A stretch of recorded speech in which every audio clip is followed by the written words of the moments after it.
अस्सलाम वालेकुम, मेरा नाम हसन शहबाज है और आप देख रहे हैं वॉइस ऑफ पाकिस्तान डिजिटल। नाज़रीन, मेरे साथ इस टाइम एडवोकेट जुनैद खान मौजूद हैं। आज रजब सेशन अदालत में पेश हुए इस्तग़ासा ICAA केस में। इनसे पूछेंगे आज कमरा अदालत में क्या हुआ, क्या सवाल जवाब हुए और इस केस को क्या देखते हैं। अस्सलाम वालेकुम सलाम भाई। जुनैद भाई, सबसे पहले बताएं, आज पेशी थी, क्या अदालत में आर्गूमेंट्स हुए? भाईजान आज कोई आर्गूमेंट नहीं हुए। एक तो जो इस्तगासे वाला केस था उसमें वो फर्द जुर्म के लिए वो आगे नेक्स्ट डेट हो गई है, ठीक है। और जो गोंदल साहब के पास था वहाँ पे हमें हदायत की गई थी अदालत की तरफ से कि मेटा क्लासेस जमा करवा दें, वो हमने जमा करवा दी। और हमने अदालत से एक इस्तदा ये की है कि जनाब जब तक ये केस चल रहा है तो बराए मेहरबानी दोनों पार्टीज को इंक्लूडिंग बुकला को पाबंद कर दें कि वो किसी किस्म का कोई भी आर्गूमेंट इस केस पे ना करें।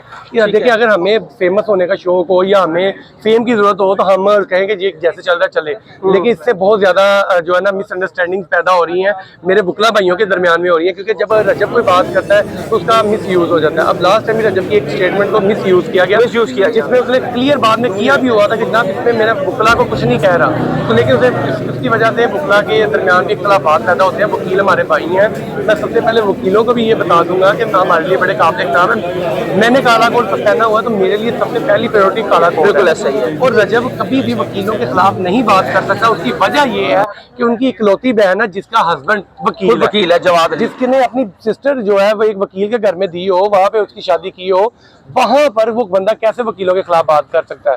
तो बराए मेहरबानी वकील भाइयों से भी ये कहूंगा कि एक नॉर्मल तरीके से आप रहें, कोई हाइप क्रिएट करने की जरूरत नहीं है। इस तरह आप खुद अपनी कम्युनिटी को भी हम खराब करते हैं कि जनाब वकील गुंडे हैं क्या। वकील एक पढ़ा लिखा तबका है, तो और हम लोगों से रिस्पेक्ट करना भी लोगों की रिस्पेक्ट करना भी जानते हैं, करवाना भी जानते हैं। अच्छा, मुझे बताइए, दो केसेस चल रहे हैं, एक इस्तग़ासा चल रहा है और एक दूसरा ट्रायल चल रहा है। अब दोनों में से एक केस चलेगा या दोनों चलेंगे? नहीं, दोनों में से एक चलेगा। वो डिसाइड किया जाएगा, अदालत डिसाइड करेगी कि इस्तग़ासा चलेगा या ये ट्रायल या दोनों को एक जगह ले आएंगे। नहीं, एक ही चीज चलती होती है। कभी भी एक बंदे को एक ही जुर्म में दो दफा ट्रायल नहीं किया जा सकता। अच्छा, मुझे बताएं, आज अदालत में ये भी होता है श्योरिटी बॉन्ड जमा करवाए जाए, तो क्या वो जमा हो गए? जी आज हो जाएंगे।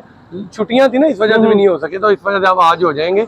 और दूसरा देखें, अब हमारे सामने वो रामे साहब आज नहीं थे, मे भी वो पहले पेश हो गए हों, लेकिन स्टेटमेंट देनी हो तो मैं यहाँ पे कह दूं कि जी देखा जी हमारे डर से आज नहीं आए, हम इतने वकील आए। भाईजान ये गलत बात है। रामे साहब आप पेश होके गए होंगे, हमारे सामने नहीं है, मे भी वो नहीं आए और मसरूफ होंगे, किसी और केस में होंगे। तो मैं ये यही कहूंगा कि जनाब हमें अपनी स्टेटमेंट्स को भी अच्छे तरीके से कन्वे करना चाहिए। हमें नहीं चाहिए कि आपस में इख्तलाफात हो। आज मे भी रजब बैठ के हम लॉयर है, मे भी कल को कोई और हो सकता है, रामे साहब हो सकते हैं, कोई और हो सकता है। आयशा के पहले 3 वकील बदल चुके हैं, अब रामे साहब है, रामे साहब के बाद भी कोई और हो सकता है। हम लोग अब रामे से मेरा ताल्लुक तकरीबन 2017-18 से है। मैं तो जानता हूँ जो लास्ट टाइम पे जो राना अमिश आए हुए थे वो उनके वालिद के साथ हमारा ताल्लुक था। राना बाबर साहब बड़े अच्छे हमारे उस्तादों में से वो थे। उनके जो भाई हैं अंश, वो हमारे दोस्त हैं, इकट्ठे हम बैठते हैं, तो हमारा आपस में कोई इख्तलाफात नहीं है। आपने देखा सोशल मीडिया पे रामे साहब ने कल अपनी एक सोशल मीडिया पैगाम डाला है कि हमारी तरफ से या दूसरी तरफ से कोई ऐसा होगा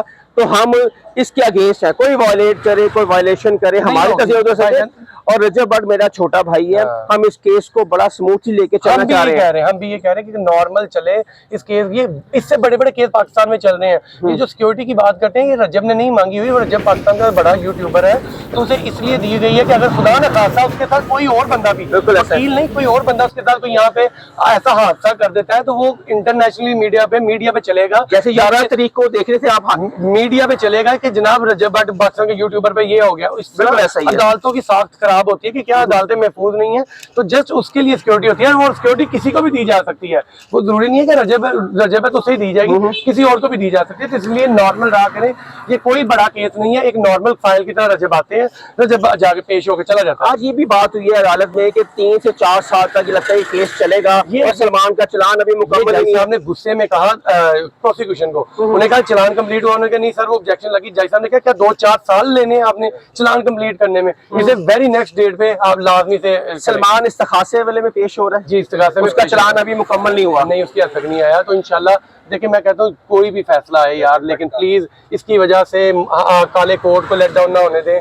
इसकी वजह से रजब देखिए यार, मैं कहता हूँ जो बंदा रजब को नहीं मिला हुआ वो कहता है कि यार के रजब पता नहीं कैसा होगा, जो बंदा मिला हुआ है उसे समझ आ गई यार वो इस तरह का बंदा नहीं है, वो तो शौक किया जाता है। मियां बिलाल के हवाले से कुछ बताएंगे, उनके 2 दिन का रिमांड है, भाई देखें ना ये वाले भी इतने तेज है कि आज सुबह 8 बजे पेश करके वो निकल गए सब भाई, हम 8:15 पहुंचे तो कोई भी नहीं था, बिलाल के साथ है इंशाल्लाह। बिलाल का ये पर्चा झूठा पर्चा है, उसकी जो ट्रांजैक्शन बता रहे हैं जो उसके अकाउंट में हुई है वो अपनी फीस ली है।